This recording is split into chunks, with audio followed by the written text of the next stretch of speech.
केंद्रीय मंत्री और बीजेपी के फायर ब्रांड नेता गिरिराज सिंह ने बड़ा बयान दिया है। उनका कहना है कि हिंदुओं को हलाल मांस खाना छोड़ देना चाहिए। उन्हें सिर्फ और सिर्फ झटके वाला मीट ही खाना चाहिए।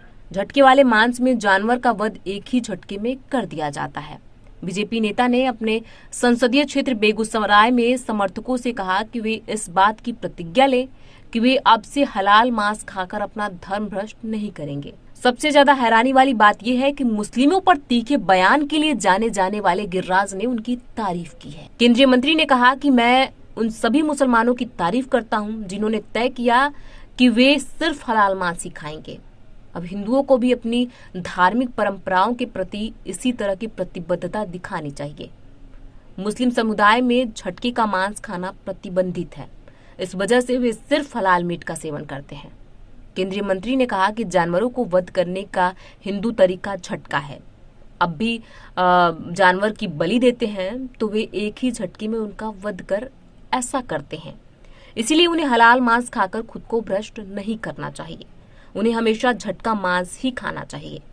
गिरिराज सिंह ने ऐसे बुचड़खाने स्थापित करने की जरूरत बताई जहां जानवरों का वध झटके के जरिए हो और केवल झटका मांस बेचने वाली दुकानें ही हों। ऐसे में गिरिराज सिंह के इस बयान के बाद बिहार में झटका और हलाल पर राजनीति तेज हो गई है। गिरिराज सिंह ने कहा था कि हिंदुओं को हलाल नहीं झटका मांस खाना चाहिए क्योंकि ये बलि प्रथा से जुड़ा हुआ है। इस पर जेडीयू प्रवक्ता ने पलटवार करते हुए कहा कि बीजेपी को 33,000 वोल्ट का राजनीतिक करंट यानी झटका लगने वाला है।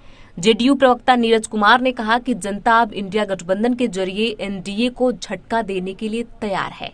उन्होंने कहा कि बीजेपी को 33,000 का राजनीतिक करंट लगने वाला है। इंडिया गठबंधन की होने वाली बैठक के नतीजे झटका देंगे।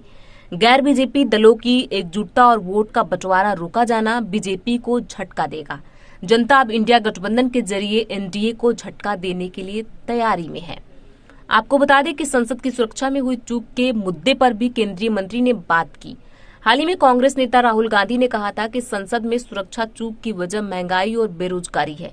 इस पर गिरिराज सिंह ने कहा कि ये पहला मौका नहीं है जब राहुल टुकड़े टुकड़े गैंग के प्रति सहानुभूति दिखा रहे हैं। वे पहले भी उन लोगों के साथ खड़े हो चुके हैं जिन्होंने जेएनयू में राजद्रोही नारे लगाए थे। उन्होंने कहा कि राहुल अफजल गुरु की बरसी पर जेएनयू जाते हैं। ऐसे में इस गिरिराज सिंह के इस झटके वाले बयान पर आपकी क्या राय है? हमें कमेंट बॉक्स में लिख के जरूर बताएं। देश और दुनिया की ऐसी तमाम खबरों से जुड़े रहने के लिए देखते रहिए इंडिया न्यूज।